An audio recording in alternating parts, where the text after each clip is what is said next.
a political time like never before. A former president who is facing criminal investigations for his handling of top secret documents, election tampering, and interfering with the peaceful transfer of power has just won his bid for a second term. Voters re-elected him by 1.7%, one of the closest elections in the last 60 years. Donald Trump is a new kind of politician for the modern era. He openly calls members of the Democratic Party the enemy. And it is the enemy from within, and they're very dangerous. They're Marxists and communists and fascists, and they're sick. And he says the U.S. military should be used against those enemies. We have some sick people, radical left lunatics, and I think they're and it should be very easily handled by, if necessary, by National Guard, or if really necessary, by the military. He's promising to use the military to carry out mass deportations of undocumented immigrants when he takes office. When I win on November 5th, the migrant invasion ends and the restoration of our country begins. According to the Florida Policy Institute, there are an estimated 772,000 undocumented immigrants currently living in Florida. They work in all of the state's major industries: agriculture, tourism, and construction. Nearly half of Florida's farm workers are undocumented. Trump's selection for border czar says he will deport U.S. citizens when the roundups begin. This is what he told 60 Minutes. Is there a way to carry out mass deportation without separating families? Of course there is. Families can be deported together. Why should a child who is an American citizen have to pack up and move to a country that they don't know? Because their parent absolutely entered the country illegally, had a child knowing he was in the country illegally, so he created that crisis. If deporting U.S. citizens becomes reality, the numbers are huge. 4.4 million U.S. citizen minor children under age 18 live with at least one undocumented parent, according to the American Immigration Council. It's part of a theme advanced by the incoming administration, something that harkens back to the 1920s, when immigrants from other countries also faced persecution. America is for Americans and Americans only. In the 1920s, the Ku Klux Klan reemerged, marching in D.C., pressuring Congress to pass the Immigration Act of 1924. That act limited immigration from Eastern and Southern Europe, especially affecting people of the Roman Catholic, Jewish, and Muslim faiths. And today, right-wing militias, Nazi groups, and American white nationalists have emerged domestically in Columbus, Ohio, Nashville, Tennessee, Charlottesville, Virginia, Portland, Oregon, and even Orlando, Florida. Joining us now on the panel, Gary Mormino is an author, historian, and professor of history emeritus at USF St. Petersburg. David Ponton is an author, historian, associate professor, and the director of the Institute on Black Life at USF in Tampa. And Ray Arsenault is an author, historian, and the John Hope Franklin Professor of History Emeritus at USF St. Petersburg. What a great panel. Great to see you all. Ray, is there any era in U.S. politics that's comparable to this era? I don't think so. I mean, all the themes have been around since early American history, you know, anti-immigrant feelings, xenophobia, racism, misogyny, all of that. But this is the first time we've had a national leader, I think, who frankly suffers from several severe personality disorders, frankly. You know, is a pathological narcissist, a pathological liar. And we've had, you know, regional, statewide figures before. Of course, I spent much of my career studying so-called Southern demagogues, and they use many of the same themes that Donald Trump has used: a sense of persecution, trying to get the electorate to identify with his problems, his grievances, and that he would represent them. But none of those demagogues that I wrote about really approached Trump in the level of the rhetoric and the fact that there doesn't seem to be any consistent moral or ethical principle guiding him. It's anything that serves his own purposes. And so he's sometimes talks about being allied with conservatives, but I don't think there's anything conservative about Trumpism. I mean, in effect, he's trying to destroy many old and really important American traditions. You look at the early appointments that he's made. Some people are referring to it as the clown car of appointments. You know, that these are people who have no stake really in preserving these institutions, but rather would want to destroy them. We've never had this on a national level before. David, how about you? Do you think there's any comparable era in American politics? I do, and this is what I love about talking with other historians is we get this kind of range of perspectives on American history. Outside of the cult of personality that is Donald Trump, which I think you're right about, my focus has really been on the Democratic Party and what it has done during this time period. And the parallel that I have seen is really with the late 1960s into the 1970s. So back in January 24, I predicted in a Nostradamus kind of way, I guess, on Twitter that at the time Joe Biden was going to lose the election. And it was because I saw this parallel between what Biden was doing with the elephant in the room, which is Gaza, and what at the time LBJ was doing with Vietnam. And there was so much loud noise from this liberal consensus that was, worried about workers' rights, worried about economic insecurity, worried about these domestic issues, and at the same time really had kind of a moral opposition to what was happening in Vietnam. In the same ways that people were saying, there's something terrible happening in Gaza that we don't want America to be invested in. Do you think the numbers were there? I mean, the people that were upset at what's happening in Gaza, were those numbers big numbers this election? I don't think that we'll know until we get the quantitative data, but what I think is it was hard for Democrats to send a message that said, we are going to be the defenders of democracy. In fact, democracy is at risk if you don't vote for us, when at the same time they were standing up for something that was unprincipled. Gary, how about you? A similar era going back in American history? I'm torn between the 1920s and the 1930s. The 1930s launched an era of dictators, Mussolini, Hitler, Franco in Spain, etc. But the 1920s probably, I think, is better suited.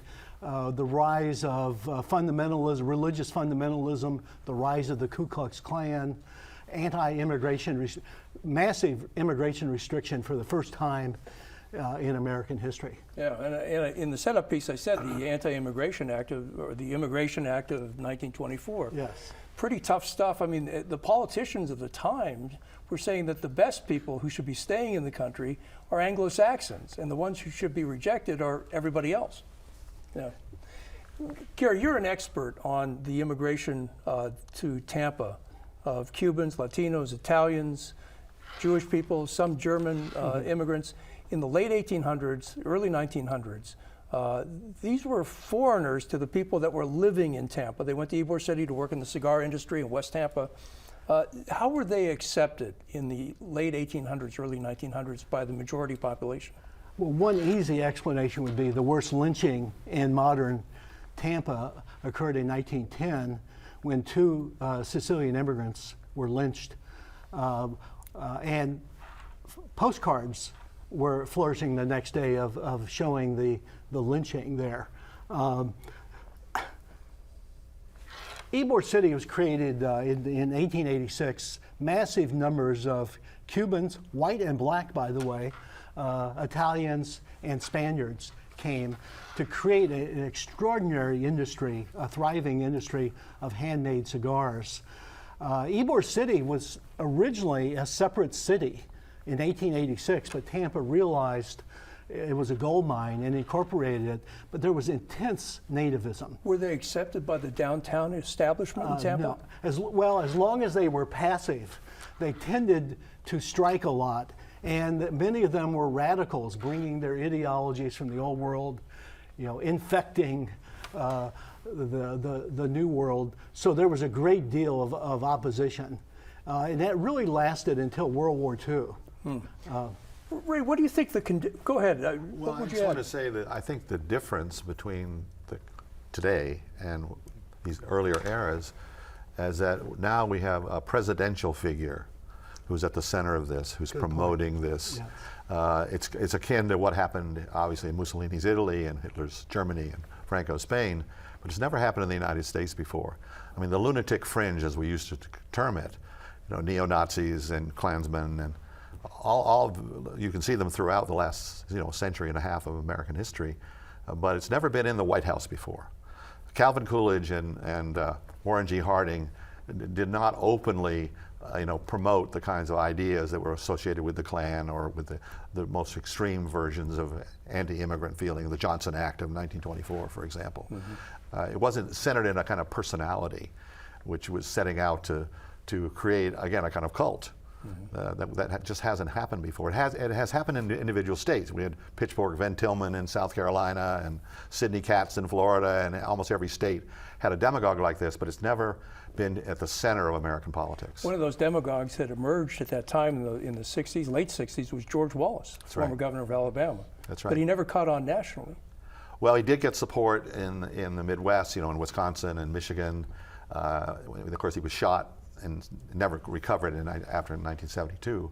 But even Wallace, Wallace began, so I suppose in some ways there's a parallel to Trump in the sense that Wallace was a liberal figure early on in Alabama politics, and a disciple of Kiss and Jim Folsom, who was the most liberal governor probably of the 20th century in Alabama. But then he saw the way the political wind was blowing, and he decided to grab it and run with it, and as he said, I'll never be out-segged again, when he lost the first race for the governorship. He regretted that position later in life. He did. He really did. I think part of it was we'll never know what was really in his heart, but he definitely changed his tune. He was not really a full-scale bigot. He was a demagogue. He was using it. He knew that his voters were susceptible to this kind of thing, that he could master it and dominate it. But I don't think he ever lost his sense of decency, frankly. I know a lot of people who knew him well, and so he's just a different breed of cat than Donald Trump. He later apologized to Jesse Jackson. He sure did. Yeah. David, what do you think the objective conditions are that lead to a politician like Trump calling Democrats the enemies, saying, look, we may want to arrest them, we want to arrest generals that we don't like, we want to put people who are in the FBI or the Attorney General's office on trial, fire a whole lot of federal workers? What are the economic or the real conditions that might lead to that kind of thinking? Yeah, we're historians, and there are political scientists out there who do different kind of work than we do. And part of what they found is, first, when we look at how people feel about the nation, what are they afraid of? And there's considerable amount of fear, not just among Democratic voters, but also among Republican voters against each other, against their ideas about what the nation should look like, about how they value hard work or don't value hard work. And those kinds of things, sort of ideological, not the kind of objective on the meat and bread kind of things you're talking about, do play a significant part here. I mean, when we think about the economic circumstances, right? Inflation is high, wages are flat or falling, and although inflation has fallen, prices have not. And so people have been concerned quite loudly about their economic situation. And at the same time, these great political scientists are also looking at what is driving people's votes. And they've looked at a whole host of factors. So people's income, their economic situation under the previous administration, their perspectives on ideological things like abortion or trans rights or gay rights. And what they found is that none of those things are really predictive of how people ended up voting for Donald Trump. There were two things that were most predictive. One of them were people's attitudes about sex and gender. Do they believe that women have a right or have a purpose in leading? And there was a pretty strong correlation there, but the strongest correlation is related to the conversation we just had about immigration, which is their views on race and racial hostility. So when people measured very high on racial hostility, they were more likely to vote for Donald Trump in the 2016 election. It was highly predictive. But the same was also true for Democratic voters in the 2020 primary. They were more likely to vote for Joe Biden against the candidates of color in that race. And so I think these objective economic factors matter, but they're always interpreted through these other social and cultural lenses. So it's not as simple as saying that people are upset about the state of the economy. No, it can't be. It never is. Right? I mean, Trump really was able to ride this whole deepening of the culture war, which dates back to the late 60s. And a lot of politicians have developed this as a kind of the theme of their careers. But Trump has taken it to another whole order. And it's for him, I think it's a fairly easy game to play. You know, if you demonize the people on the border and you make all these lies about that they're all criminals and that they're all, you know, just people, despicable people you wouldn't want to have in your society. There's enough ignorance out there for people to believe it. And if you have enough people saying this and saying it over and over again, I think it has powerful political influence. Gary, what do you think the message of the election was for Florida? It is the culmination of an extraordinary quarter century of success. I mean, consider in 1942, Florida's Democratic Party numbered 604,000 registered voters. The Republican Party had 32,000. If you're a 24-year-old in Florida today, you've never known a Democratic governor. It is astounding. I don't know if anyone saw this coming. But Republicans have worked harder. They've embraced these issues with more fervor. They have more money. It is an absolute rout. I mean, I don't know if I can't imagine anyone would have predicted this in 2000. The sheer success. The good news for Tampa may be, Tampa may get a new Trump University replacing USF and and a Trump Tower. I want to go back to something we talked about earlier, and that is the rise of, you're an expert among other things on Italian immigrants. So when I see names of current neo-Nazis or current Ku Klux Klan members who come from Italian backgrounds, I wonder what they're thinking. What leads them today to kind of ignore what happened to their ancestors 100 years ago? I see this in the classroom. Students will often say, you know, the problem with today's immigrants is they did it illegally, that my grandparents from Sicily or Poland did it the right way. They feel all you had to do before 1920 was show up. And if you didn't have an arrest record, you weren't an anarchist, you were in. And often you became a citizen and you didn't even realize it. Now, it's legitimate if there are illegal immigrants who have committed crimes. I think most people would say that's a special case. But this is insanity, the sheer overreach going into this. So there's almost no comparison of. And of course, the crime rate among undocumented immigrants is much lower than the population at large. The whole thing that's been sold is that these are particularly criminalized people. That's just not true. And oftentimes they're afraid to commit crimes because they don't want to be sent back to their home country. They got a good reason to keep their noses clean. Ray, what about the use of military to send immigrants back to their home countries? Is there a precedent for that in our history? Have we used the military domestically in a way that would enforce I'm not sure. You know, there was Operation Wetback, as it was called, in the mid-1950s. There may have been some military involvement, but not to the extent that Trump is contemplating. It's always been a kind of a sacrosanct division between civilian and military authorities, that you just don't use the military against other Americans, citizens or non-citizens. You know, and it's an incredibly important change if it does happen. And I'm not sure where it's going to lead. Gary, would you add to that? This would be a catastrophe. It reminds me almost of a scene from Gladiator. No Roman general has ever entered the city of Rome. But this is, it'd be fascinating to come back a year from now and inspect the damage. But it's shocking, the overreach. No one has ever seen this before. This is unprecedented in American history. Now, the one exception to this is again, Operation Wetback, and was that the 1940s? 50s, 1950s? And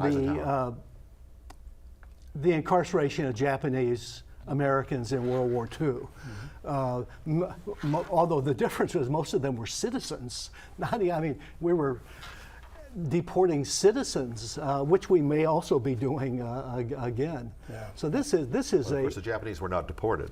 Right. They were just incarcerated for a while. Yeah. Which was terrible, but.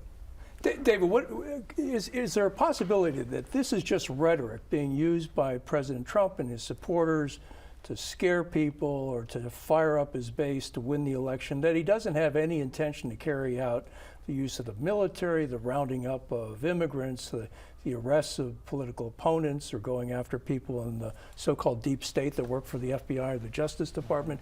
Is it possible that this is just rhetoric? Anything is possible, and it's totally possible. I think especially with someone as unstable in terms of his implementation of the things that he promises, as Donald Trump is, and at the same time, he also has he's building out this cabinet of folks who have a vested interest in seeing these policies manifested, and he has the power of bureaucracy at his hands.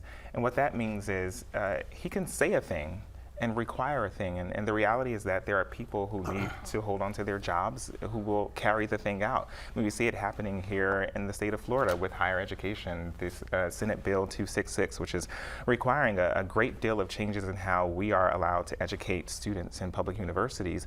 And it's not so much that the governor and the legislature were particularly smart in devising this law, their general counsel helped them, but really the implementation is happening at the level of the university of people who just need their jobs and don't have power, and ultimately I think that will be what carries it forward. Is if they want it to happen, it won't be because Trump's hands are necessarily adept at making it happen. I want to say that this is a great panel, but we invited additional history professors, but it turns out that some of them have left the state and move on to other jobs. Mm-hmm. Are we seeing a brain drain from Florida of academics, for instance, or others who are leaving the state because of what's going on inside the state? Yeah, anecdotally, we've seen it at every state university school that I have been in conversation with, USF, FSU, Florida, University of Florida. There have been faculty who have left. It's also been very difficult to attract people into our jobs now. We can put out a sort of broad call for an Americanist in history or an Americanist in political science, and years ago we would have gotten 300, 400 applicants, and now we're getting 10% of that. Mm-hmm. I think we're seeing a brain drain. We're also seeing kind of people saying, I just don't want to be here. Florida's become something of a laughingstock around the country. I mean, it used to be people in Florida might say, we're bad, but we're not as bad as Alabama or Mississippi. Now there are people in Alabama and Mississippi who are saying we're bad, but we're not as bad as Florida. And of course there was the Johns Committee in the 1960s, fear of homosexuals and communism, a potent and mix. African-Americans. Mm-hmm. Yes. And there were investigations, and people were fired because of the investigations. Hundreds of were fired, yeah. Yeah. Last question, we only have about 2.5 minutes, but I wonder, from everybody here, and David, could I start with you? Is democracy in trouble? Do you think that we can bounce back? Because I think even some of the Republicans think that Trump on some of these issues is going too far. Is democracy, small d democracy, in trouble? I think so. I think democracy is in trouble, and that might sound like a cynical answer, but I think it's a positive one. I think and many times throughout American history, we've had to reach a point of crisis in order to see where we can grow and who we can become. And I think that is happening right now. What it means, we can't know. But ultimately, the answer to the question is yes. And I hope that the aftermath of it all is building a different kind of vision for how we relate to each other as citizens and as people on this planet together. Gary, let me go to you on that same question. I'm going to answer the question with a story.